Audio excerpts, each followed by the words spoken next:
Hey guys, it's JaffiePlays. Today we're talking Wayfinder. I will have more gameplay related videos on the way soon. I just haven't got to play the game much due to the server issues with launch. There is now a roadmap on their website. This information may have gone under the radar a little bit due to the hype of the game launching. So let's cover what they are planning within the short to long term of the game. Let's start with progression. They want to add Awakening.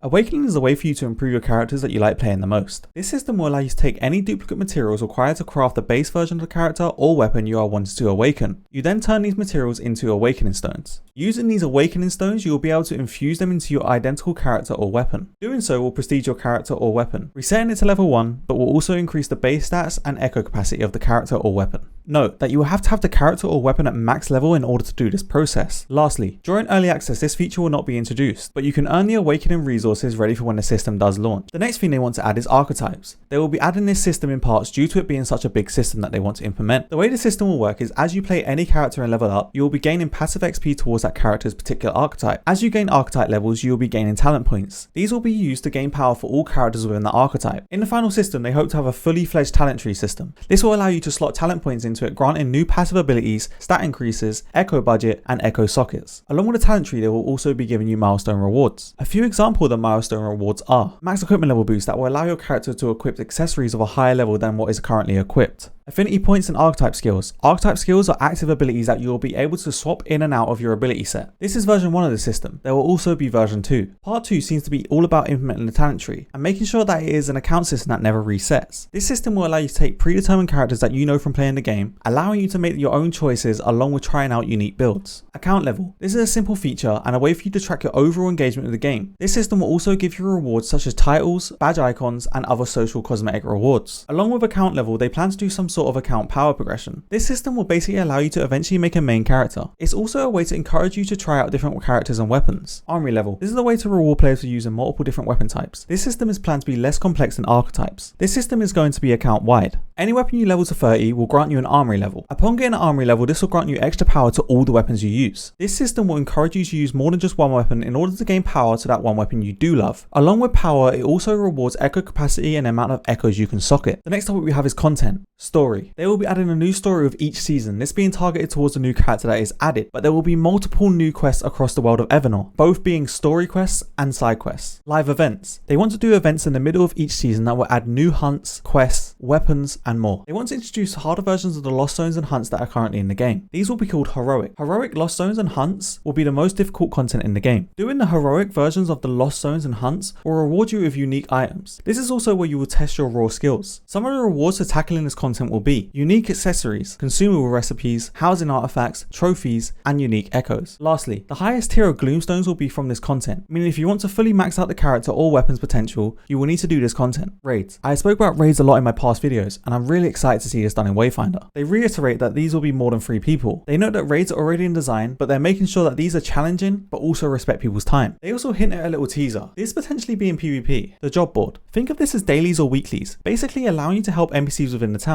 with some of the issues they are having, and in return you will gain rewards. For this feature to unlock, you will need to make sure you have completed chapter 2 of the main story, and you also need to wait for Founders Season 2. New weapons and characters. Their goal being that with every new season they will be adding a new character and their signature weapon. Along with them adding the signature weapon at the start of each season, they will also be launching new weapons throughout the season. New zones. They will be adding new zones, and are already hard at work making the next zone for the game. This new zone they are working on will be the largest zone they will have made. This zone will have new ways to traverse, enemies, quests, and secrets. Along with the open world zone, they will be adding new dungeons. Next topic we have is systems. Mounts. These will be a new way to traverse in the zones you already play in. They have confirmed there will be loads of different variations of mounts and have different customizations. They will be adding new ways to move around in future lost zones. Every time they add a new traversal mechanic, they will make sure to add them to older zones in order to keep them up to date. The first one they will introduce is Hookshot. This tool allows you to quickly zip to out of reach locations in order to interact with certain objects. Daily login rewards. This system speaks for itself really. Respec. Respecing your character is currently free, but they plan to change this in the future to use gold, as well as return the resources that you used back to you. Discovery Book version 2. We currently have this system in the game, but they plan to expand it to give rewards. These rewards will be special cosmetics and in-game currencies. The next topic we have is housing. They plan to do a lot of housing as it's a big system. Currently we have apartments in Wayfinder, but this will be way bigger over time. Neighborhoods. This will be a large area where you can buy a plot of land. You will then be able to share this with the community along with your friends, allowing you to constantly see everything around you changing every time you go there.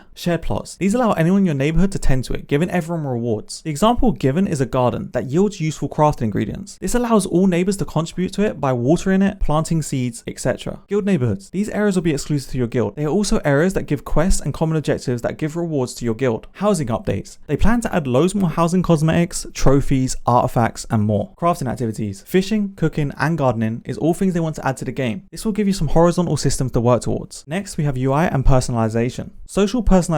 They want to add a banner that shows people your accomplishments, and you can customize it using titles, glyphs, and portraits. Player inspect. Along with adding a banner to your profile, they also want to add the ability to inspect other players, displaying information you want to show. Pets 2.0. I noted in another video that they have pets in the game currently, but they are only housing pets. They want to add the ability to have your pet of choice follow you in the world. They will not help you in combat. They also want to add weapon dice. Lastly, we have Wayfinders. Voice lines. These will be added over time, giving some slight commentary to your location that you're in, the party matchup you're in, and so on. Personas. These will be a way for the developers to have fun with each character by doing full reskins. This will be an opportunity to take a serious initial skin and make it something you wouldn't expect to see in Evernote. Heroic Wayfinders. Heroic Kairos is already in the game through the Founders Pack, but they will be adding more in the future, and all of them will be earnable for free. That was everything they have currently mentioned in the roadmap. I wanted to cover this to give you an idea of what's to come over time, and save you from having to read all of the roadmap yourself. I will leave a link below to the roadmap in case you want to bookmark it so that you can reference back in the future. Hopefully this video helped you understand the developers' current goals. This will change over time as a live service game. Certain features will be delayed due to prioritization, and maybe features that the community requests will be pushed ahead of things that are listed. I will be sure to cover any future updates regarding the roadmap and patches. That was the roadmap. As always, I look forward to seeing you all in Wayfinder and in the next video.